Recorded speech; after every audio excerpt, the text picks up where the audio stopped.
Welcome. My name is Jennifer Ghormley, and I am pleased to present a workshop to you today. The process we will be doing is called Trace Monotype, and it is a printmaking process that you don't need a printing press. You can do it all right at home in your own environment. I'm going to show you some example prints so you kind of get an understanding or feel for the process. We will go over materials or supplies, and then I will give you a demonstration of the process, and then we'll talk about different options for coloring your imagery and so on. So with that, I will get started by showing you some prints. So I have been doing this process for quite a while in my work. Here's a cute little fuzzy fox. And you'll notice as you see some of these examples that it's a very linear or line drawing based process. So I work a lot with hands in my artwork as well. And most of these I would consider just kind of test prints or playing around. None of these pieces to me feel finished necessarily. And also you will notice that a lot of my prints have kind of a photographic look to them, and that's because I work from photographs a lot of the time, but you don't have to. You can just work from a drawing, kind of like this is just like a little whimsical line drawing. And then here is another version with value added. So we have options to add value to our pieces. Here is a pigeon or dove. I think that they're very similar animals. And then notice the difference between that one and this one. This one has more of value, or what I would call a kind of a grungy haze to the image. And that is very indicative of this process, is a lot of that kind of atmosphere effect. This print originated from a photograph I took last spring in some travels to Spain. And what I found interesting about the original photograph was that the bricks had worn away and only the mortar in between the bricks was left. So these were kind of like holes in the wall. Very interesting. Here's another version of the print where I've added just a little bit of hand coloring details and things like that. There's a print from a photograph of a sculpture, so art inspiring art, which I think is awesome. Here is also a self-portrait because I think it's important to document ourselves throughout our life so that we can kind of remember, oh right, that time in my life. This is a print inspired by an image I saw online. And for the hand coloring here, I've done colored pencil and watercolor. So you can combine this process with other art making techniques. This was from a photograph I took of a vase, and then I did mostly Sharpie marker for the coloring after I made the print. This one is probably my favorite one I made this week, this little Piggly Wiggly guy with watercolor on top of the Trace Monotype. And then finally this raven image, or a lot of people think that ravens and crows are similar. So we're going to work with this image again today for our demonstration. And here is the photograph that I have from the interwebs. So those are just a few example prints. And then in terms of materials, you'll need a table or place to work that's smooth. And then you can use a piece of clear acetate or mylar or transparency film as your kind of work area, or where your slab of ink will get rolled out. Just a place where you can kind of get inky. The kind of ink we will be using is a brand called Cranfield, and it's a Caligo Safe Wash Relief ink. I'm using blue today. This ink, while it is oil-based, it cleans up fine with soap and water or 409 or any sort of just simple household cleaning supplies you would have. You can even use vegetable oil to clean up this ink. It's really cool. It's really easy to work with and easy to clean up. You will also need a brayer, a soft speedball rubber brayer. Not the black one that's hard and not the clear acrylic one, but the soft rubber one. Usually it's like a beige color, but I've had this brayer a long time, so it's stained with all the art making, and that's okay. You will also need a pen or pencil or some sort of tool to make your image with. Couple pieces of masking tape, and then soap and water for the cleanup process. So, and the kind of paper that we are using is a thin kind of sketchbook grade paper. The thinner the paper, the better this process works. You can use thick paper, but you'll have more of that atmospheric grungy haze to your image. So I recommend a thin paper. You can even experiment with found pages like old encyclopedia book or even a magazine. I've used fabric, tracing paper, vellum, all kinds of things. The thinner, the better. But I think with this process, you really should plan to play and experiment and just kind of try a bunch of different things before you worry about making something perfect and precise. So let's see what else. Hand coloring materials. I have this really old funky watercolor set. You can also use Sharpie markers, colored pencils, acrylic paint, gouache. Really whatever is in your arsenal of stuff to play with is just fine. Or you don't have to color your prints at all. They can just be what they are. So with that said, I think we're ready to start making a print. And I'm just going to adjust my screen so you can see down here my work area. And first thing I'm going to do is take my ink and I'm going to squish out just a little bit over here. And you don't really need much. What's great about this ink is that a little bit goes a long way. And this one tube, 75 milliliter tube, will last me probably all year or longer. And then I'm going to take my brayer and get just a little bit of that ink on my brayer and start rolling it out. And it doesn't have to be perfect because I'm going to transfer that ink over here into my work area. So I'm going to get a little bit more. And the reason why I smooth it out over here first before I roll it out over here is because we don't really want any sort of globs or blobs in our ink. We want it to be really smooth on the palette. And if there was like a thicker bead of ink here and then it was thinner over here, that difference would translate to our print. So we're just trying to set ourselves up for success because, you know, there's a lot of things that could go wrong. There's a lot of things that could go right. And so, yeah, I'm just trying to give you some ideas of what to look for. I'm also going to be really conscious of this blob of ink right here as I'm working over here, trying not to get the ink all over my whole area and my clothes and everything.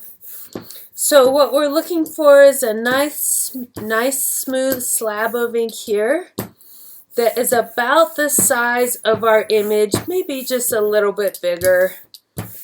So that looks fine like that. And then I'm going to set down my roller on the back side. Can't see out of frame.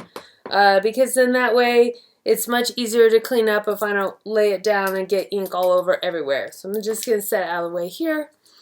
I'm going to take my ravens and I'm going to tape them to my printing paper before I lay everything down in the ink slab. And just a little bit of masking tape on the corner will be just fine. It'll get the job done. And then I'm going to just float it down and just tape it down like that. Our tendency is to want to like smooth the laundry and lay it down and then really smooth it down. Don't do that. Resist all urges to smooth the laundry because wherever we apply pressure, the ink will transfer onto your paper. So I'm going to start with a ballpoint pen, and let's see. Yep, our ink is right at the edge. And also our tendency is to lean our hand on everything. So I'm going to use this hand to help prop up this arm so that I'm basically just suspended up above these little bird guys. So our tendency is to want to outline everything right away, just to slap a big old outline around everything. So I encourage you to resist that urge and sort of try to build up the value ranges with line first and kind of get just a sense or essence of your image, just knowing that we can always work more into it later. This part is the meditative, beautiful part about art making. So you can just sit here and spend 5 minutes, an hour, 3 hours, whatever you need to feel good about making art and producing something that you're happy with. A lot of times when I'm making art, I'm more focused on enjoying my engagement with the process than I am with how the product looks. So a lot of times I'll sit down to work on a session and I'll make maybe 10 prints that are just awful. And by the end, I'll make one print that I feel like I actually like and I want to look at and show people and talk about.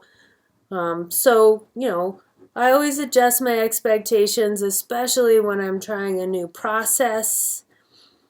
So here I'm just using a little bit of cross-hatching. I'm having some light pressure for really light lines, not trying to illustrate every single feather detail, but just sort of the essence or idea of feathers. And then down here while I was talking, I was also rubbing with my finger for just some general value areas. So let's take a peek at our guys and see how they look. Coming in nice. So let's see, let's take a look. Yep, there they are. There's one guy. And then all this texture or grunge is definitely part of the process. So if you're challenged by that, then you would have a much leaner slab, which I will do another print after this one with a leaner slab so that we can kind of see how that looks. So for now, this looks pretty good. It's a pretty good start. If I wanted to continue working on it, then since I picked it up, I would just freshen up the slab with my brayer. I'm not really adding any more ink. I'm just kind of giving it a fresh layer of nice, smooth, even ink, just like that. So now I'm going to take another piece of paper, a fresh new piece of paper, and we will untape this print and set it aside to dry. This ink will take a day or two to dry because it is oil-based, so I recommend you have a spot where you can lay out your prints in a pet-free zone so that your cat isn't walking all over your prints all night long. So now we have a little bit leaner slab because we've already removed some ink for our first print. And now I'm just going to kind of work on this other raven here just for a couple minutes, just so that we can see the difference between a slab that had kind of a medium to a lot amount of ink, and then this one will have less ink. And we'll also do more of our fancy rubbing technique. So it's kind of a very drawing-based process, but it's also indirect drawing because there's some happy accidents that happen between the inking, the drawing, the printing, and all that kind of stuff. So just playing with some of this texture on the feathers. We gotta give them an eyeball, keeping the highlight in the eye so we see the spirit is still alive in our little raven. Okay, and then some little pokey, he has a little mohawk hair. Okay, so let's see how this one looks. Alright, so we have much less of that kind of grungy haze. We still have some, but I think that that's kind of nice. This one's almost like a cloud or some atmosphere. And then we have just a little bit of feather detail and then some value where I was rubbing as well. So now at this point, I probably would freshen up my slab, lay it back down, and then add some lighter lines with just a little bit more subtle featherweight touches of the pen, just because it's nice to have a variety of line work. So there I just added a few behind his eyeball. You can barely even see it, just subtle. So that is a nice, interesting demonstration print. So now we're going to talk about cleanup, and then I'll show you some hand coloring options. So for cleanup, your options are you can just spray it with water and wipe around, and it'll take you a couple minutes, couple paper towels. This is just a spray bottle that had cleaner in it, and then when it was empty I saved it and I just put water in it. So we're going to use that. And then we also have just some basic dish soap, and just like one squirt, just like that. Less is more, because if you do too much, then you have to spend all this time cleaning up the cleaning supplies. But you can already see how the ink is starting to repel from the water. So I'm also going to roll my brayer in my little soapy water solution, and then we'll start with just one paper towel. You can put on gloves if you prefer to do that. I'm also wearing art making clothes, so it doesn't really matter to me if ink gets on me, but my goal is always to have a pretty clean, easy cleanup process. So we're going to get just a little bit of that soapy water and just wipe the brayer probably a couple times. It's normal. You can also take this over to the sink and go at it with a soapy rag or soap and water. But see, it's already coming off just fine. I'm going to rotate my paper towel. I always try to use very minimal amount of supplies when cleaning up, especially paper towels. And then I always remember to wipe the sides of the brayer and then kind of up here in the armpit if any of the ink got up there. Just because the more time you take cleaning your tools and supplies, the longer they will last. And then I'm going to lasso in this whole big old globby mess. Forgot about that spot there. But so far, pretty quick and easy cleanup, right? Just a few minutes doing this. I always try to reel it in and make a smaller mess than, whereas sometimes I watch my students and their mess just gets bigger and bigger and bigger, and then my eyes bulge like, what are you doing? So I'm gonna do this. It looks like we might need a little bit more of our soap and water solution, so just a tiny little dab more, and then a little spritz with the water. Ain't no thing. So this ink is new to me. Normally I use oil-based ink and clean up with vegetable oil. And so, of course, for the demonstration, this one time this ink is being fussy in terms of cleanup. So what we're going to do, and I like to show even this part of the process, because if you're working at home and I made it all look easy, and then you were struggling, you'd be like, how come she made it look so easy? How come mine isn't cleaning up? So we're going to jump ship to this little thing of vegetable oil, and let's just see how these results yield. And one more paper towel, and then, oh yeah, look at that. Boom, baby. Very nice. Very quick, easy cleanup here. Also 409 would be fine. Pretty much, like I said earlier, any of the basic cleaning supplies that you have at home would work on this. I'm willing to bet your cleanup will actually go faster and easier than my demonstration cleanup. And I think that that is just fine. And then see how the water's just taking it almost all away. Awesome. So this surface that I'm working on, you guys can use plexiglass or mylar or duralar or glass or something smooth and non-porous that you have at home that you can work on.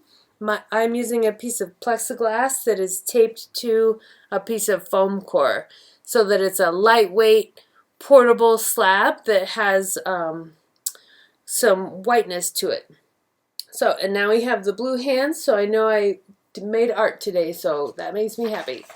Over here I have some example images of just adding mixed media to the prints. So this one we have some colored pencil on some of the ginkgo leaves. Other ones we have watercolor, and you can certainly combine the two techniques. Here in our line work we have stippling, and then just some like wiggly organic cross contour lines. So I do recommend that you do a sample print before you go to like your ravens or whatever your imagery is going to be. Maybe it's a household pet or self-portrait or something. So I just have a cup of water here and an empty yogurt cup, and then my tried and true watercolor set. And my approach to watercolor is to gently dampen or wet the paper first. And with this thinner sketch paper, once it gets wet, it does tend to wrinkle and warple a bit, but you know, that doesn't bug me. I think that adds to it. And we're gonna try some purple, little purple ginkgo leaf. And what I like about watercolor is you can slowly build up the intensity. You don't have to just hit it once and that's it. It's nice that you have time to play and sort of just develop the density and the depth. This oil-based ink also kind of serves as like an edge that keeps the watercolor in line. So if you're really concerned about, you know, painting in the lines, what's really nice about this type of ink is that it really helps the watercolors kind of stay put and stay in that line. So that's kind of another bonus or benefit to this type of ink. So we have some purple there. Maybe we'll have a little surprise red spot coming in here. Brown, brown, brown. Yep. This process, I mean, once I get started, I could just sit and play all day between the trace monotype printing and then playing around with coloring things. I love watercolor. It's so fun. I used to be really scared and intimidated by it, and now I just embrace it. I did have one student ask if it was okay to make a print and then do watercolor on it right away while the printmaking ink was still wet. And my response was, I don't know, try it and find out. Let's see. So they have yet to get back to me on that. So that pretty much concludes our project for today. Again, my name is Jennifer Ghormley, and this was Trace Monotype. I hope you learned a lot and that you have enough information and empowerment to try it on your own. There will be a study guide to go along with this that has a detail of all of my recommended supplies and where you can get them, as well as a step-by-step of the procedure and everything that I just showed you today. So good luck, happy printing, and I can't wait to see you again.